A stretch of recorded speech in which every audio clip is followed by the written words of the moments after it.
The next topic we're going to talk about is finding slope from 2 points. So slope is a measure of direction and steepness of a line, and we determine slope by finding rise over run, or sometimes you may see that written as this triangle means delta, or it's a symbol that says delta. So delta y over delta x. And the triangle here is just a Greek symbol. Like I said, it stands, or not stands for, but it's called delta, and it means change. So how much is y changing and how much is x changing? That should make more sense in just a second. So we'll review really quickly finding slope from a graph.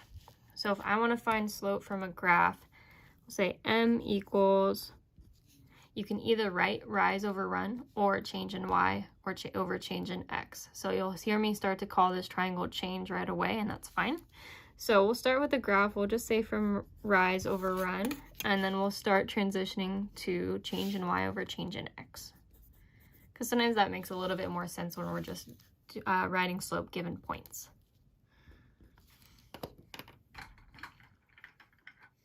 So from my graph, I have 2 points that are kind of given to me right here. So if I want to find the rise, I have to count how far I'm going up or down between 2 points. So between these 2 points, I'm going to go down 1, 2, 3.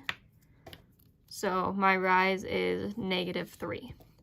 And then I'm going right 2, it looks like. So to get to that point, I'm going right 1, 2. So my run is +2. So when we're talking left to right, right is going to be positive and left is going to be negative.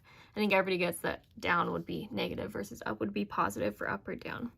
So my rise, I went down 3, so my rise is -3.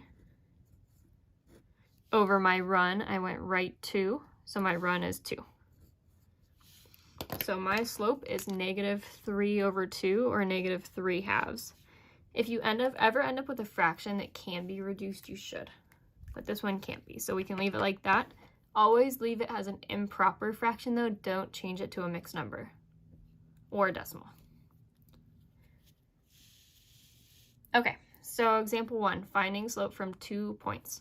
So I'm going to rewrite the little slope formula that we talked about. So m equals, instead of rise over run, I'm going to use change in y over change in x.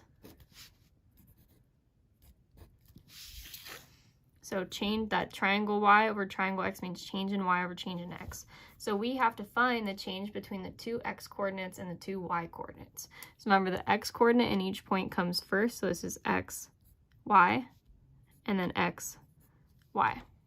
So if I want to find the change in y, I'm going to count, or in my head, I'm going to figure out how do I get from 3 to 0. So in order to get from 3 to 0, I have to go down 3. So my change in y is going to be -3. And then in order to get from my x, or my first x to my second x, so from 1 to 4, I have to go up 3. So to get from 1 to 4, I have to go up 3. So my change in x is going to be +3. And then now I have -3 over 3, so this can definitely be reduced. Anytime the numerator, the number on top, and the denominator can be divided by the same number, that's how you reduce it. So these are both divisible by 3, so I'm going to divide both by 3 in order to reduce it while keeping the fraction equivalent. So 3 divided by 3 is -1.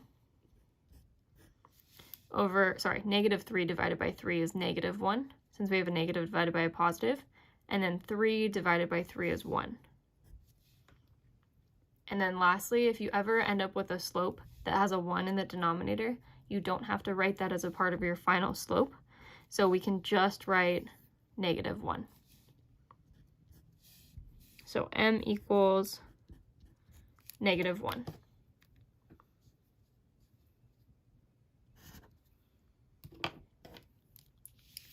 For the next example, we have -2, 5, and 3, -1.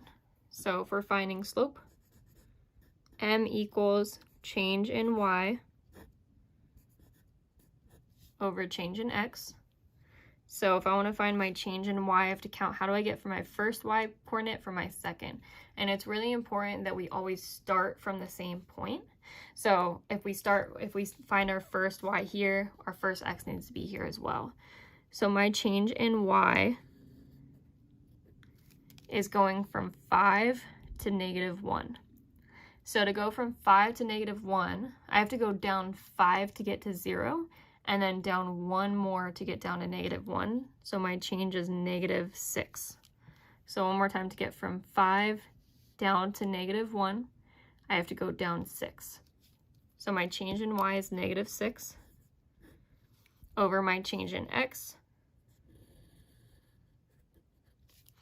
If I have to start at -2 and then go up to 3, if I go up 2, that gets me to 0. And then I have to go up to 3 more to get to +3. So in total, I have to go up 5 to get from -2 to +3. So my change in x is 5.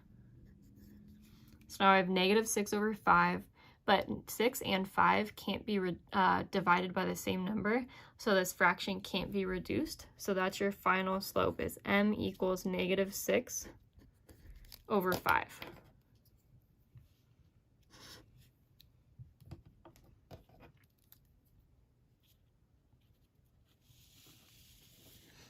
Okay, so now it's your guys' time to practice on your own, so pause the video here so you can see the points, and then find the slope using the same strategies from up here. And then once you're ready and you've done those 2 problems, press play to check.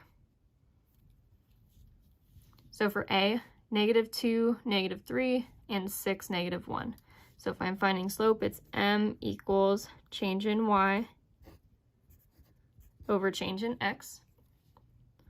So change in y, for y I'm going from -3 to -1. So if I'm starting at -3 and then going to -1, I'm going up 2. So, and one way you can always draw, if you get stuck or if you're not sure how far you're going up, you can always draw a number line. It might help you, especially if the numbers are fairly close. Like if I have a number line -3, and then I go up 1 to -2 because I'm getting closer to 0, and then up again to -1. And then to get from -3 to -1, I'm going up 2. 2 in the positive direction, so my change is 2. And then for my change in x, I'm going from -2 to 6.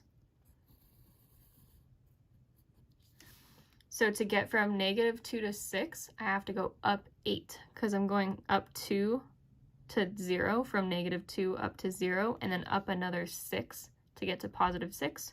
So the total change is +8. So my change in x is 8, and then I have a fraction that can be reduced. So it's 2 over 8.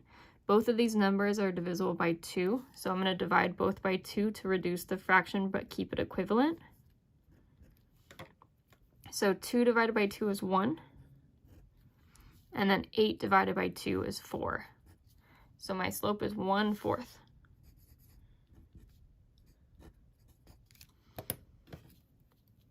If you notice that you're having a hard time like finding the change between the 2 numbers, I would really recommend either making like a pretty big number line, like bigger than this, or even just printing one out and using it as you're getting started to count the change from different numbers. So for B, it's 4, 5, and 12, 3. So if I want to find my slope, m equals change in y over change in x.